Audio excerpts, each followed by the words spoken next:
நாம பிரமாணம் இல்லாதவர்களும் இல்ல, நியாய பிரமாணத்துக்கு கீழாகவும் இல்ல. we are under the law of Christ. ஒரு கடவுள் அன்பானவராகவும் கோபமானவராகவும் என்ன பண்ண முடியாது, இருக்க முடியாது.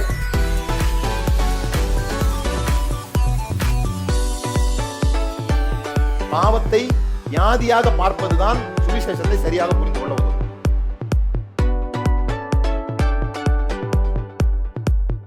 இந்த சிந்திக்க தூண்டுறதுனாலதான் பரிசேயர்களுக்கு அவர் மேல அவ்வளவு கோபம் வந்துச்சு.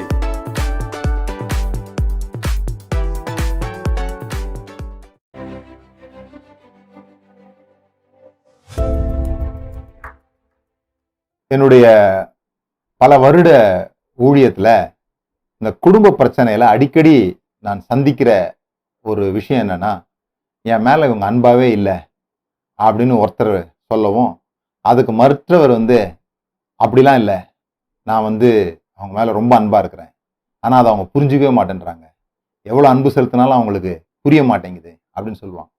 இந்த பிரச்சனை ஏன் உண்டாகுது அப்படின்னு யோசித்த போது, நிறைய நேரத்துல மற்றவருடைய தேவை இன்னது அப்படின்னு நமக்கு தெரியும், நாம நினைச்சுக்கிறோம். மற்றவருடைய தேவையை தான் நாம் சந்திக்கிறோம் அப்படின்னு நாம கொடுக்கிற விஷயங்கள் அவர்களுக்கு தேவையில்லாம இருக்கலாம்.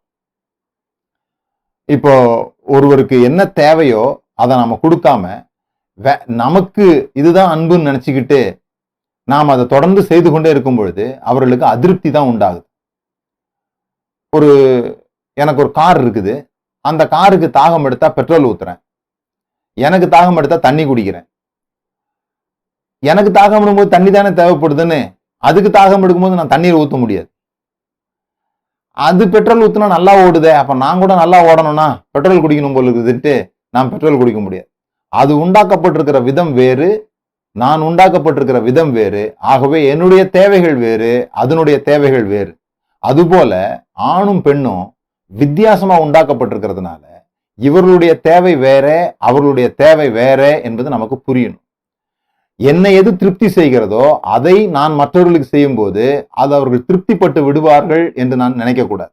நிறைய நேரத்தில் அதான் நடக்குது. எனக்கு எது திருப்தி தருது, எனக்கு யாராவது கொஞ்ச நேரம் பேசிக்கிட்டே இருந்தாங்கன்னா எனக்கு திருப்தி தருது, அதனால அவங்ககிட்டயும் நான் போய் பேசிக்கிட்டே இருந்தா தான் அவங்களுக்கு திருப்தி தரும் போல் இருக்குன்னு பேச போனா அது அவர்களுக்கு தொந்தரவாக கூட இருக்க முடியும். சரி, இதை எப்படி சரி பண்ண முடியும்? எப்படி அவர்களுக்கு என்ன பிடிக்கும்னு எனக்கு எப்படி தெரிஞ்சுக்கிறது? இத்தனை வருஷம் குடும்ப வாழ்க்கையில எனக்கு அது கூட தெரியாதுன்னா உண்மையிலே தெரியறது இல்லை. அல்லது தெரிந்தாலும் கூட இயேசு கிறிஸ்து ஒரு முறை இயேசு கிறிஸ்துவை தேடி 2 குருடர்கள் வருவாங்க. தாவீதின் குமாரனே எங்களுக்கு இறங்கும் அப்படின்னு சொல்லி கூப்பிடுறாங்க குருடர்கள். ஆனா இயேசு அவர்களை பார்த்து கேட்கிறாரு, நான் உங்களுக்கு என்ன செய்ய வேண்டும் என்று விரும்புகிறீர்கள்? நான் உங்களுக்கு என்ன செய்ய வேண்டும் என்று விரும்புகிறீர்கள் அப்படின்னு கேட்கிறாரு. இவங்க நினைச்சுக்கிட்டு வந்தவங்களுக்கும் என்ன நினைச்சிட்டு வந்திருப்பாங்க, இயேசுக்கு எல்லாம் தெரியும், இந்த வார்த்தையை சொன்ன உடனே இயேசு செய்துருவார் போல் இருக்குன்னு. இயேசுக்கும் தெரியும் இப்ப உங்களுக்கு என்ன தேவைன்னு. ஆனாலும் அவர் அந்த கேள்வியை கேட்கிறாருன்னா, நாம் ஒவ்வொருவரும் நம்மோடு வாழ்பவர்களிடத்துல, மனைவியின் இடத்திலோ பிள்ளைகள் இடத்திலோ அடிக்கடி கேட்க வேண்டிய ஒரு வார்த்தை, நான் உங்களுக்கு என்ன செய்ய வேண்டும் என்று நீங்கள் விரும்புகிறீர்கள்? அல்லது இப்போ நான் உனக்கு என்ன செஞ்சா நல்லா இருக்கும்னு நீ நினைக்கிற? அன்பை நான் எப்படி காட்டணும்னு நீ விரும்புற? மரியாதை செலுத்துதல்னா உன்னை பொறுத்த வரைக்கும் என்ன?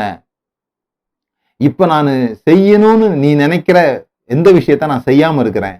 இப்படிப்பட்ட கேள்விகளை கேட்டு தெரிந்து கொள்வதில் ஒரு தப்பும் இல்லை. ஆனா இப்படி கேட்கறதையே நம்ம விட்டுட்டோம். கடைசியா நீங்க எப்போ இப்படி கேட்டிருப்பீங்கன்னு யோசித்து பாருங்க. இப்படி கேட்கறதே இல்லை. சில சமயத்துல ஏன் கேட்கும் போது பிரச்சனை ஆயிடுதுன்னா, நம்ம ரொம்ப ட்ரிக்கியான கொஸ்டின்ஸ் எல்லாம் கேட்கிறோம். ரொம்ப தந்திரமான கேள்விகள், நம்முடைய புத்திசாலித்தனத்தை காண்பிக்கக்கூடிய கேள்விகள்லாம் கேட்டா மற்றவங்களை இரிட்டேஷன் பண்ணுமே தவிர மற்றவங்கள்ட்ட பதில் வராது. சில சமயத்துல நம்ம என்ன மாதிரி கேள்வி கேட்கிறோம், உனக்கு என்ன பிடிக்கும், உனக்கு என்ன சாப்பிட பிடிக்கும், என்ன துணி பிடிக்கும்னு சொல்லி ஜெனரல் இன்ஃபர்மேஷன் கேதர் பண்ண விரும்புறோம். மழை பெய்தா வெயில் அடிக்குதான்னு கேட்கிற மாதிரியான பொதுவான காரியங்களை அறிந்து கொள்வதிலே அல்ல, மனதில் இருப்பதை புரிந்து கொள்ளக்கூடிய, அதுதான் உறவுகளை உறுதிப்படுத்தக்கூடிய கேள்விகளாக இருக்க முடியும். அப்படிப்பட்ட கேள்விகளை கேட்பீர்களானால் உங்களுடைய உறவு வரைபடம், இந்த கிராஃப் ஆஃப் யுவர் ரிலேஷன்ஷிப் கூடிக்கிட்டே போகும், அதிகமாயிட்டே போகும். நல்ல கேள்விகளை கேளுங்கள், ஞானமான கேள்விகளை கேளுங்கள், பதில்களை பெற்றுக்கொண்டு அவர்களுக்கு என்ன தேவையோ அதை அவர்களுக்கு கொடுக்க முயற்சி செய்யுங்கள்.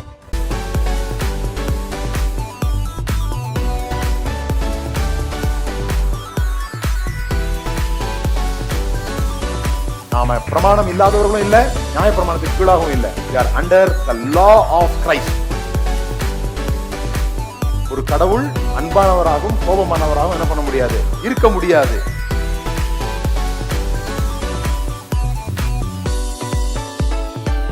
பாவத்தை வியாதியாக பார்ப்பதுதான் சுவிசேஷத்தை சரியாக புரிந்து கொள்ள உதவும்.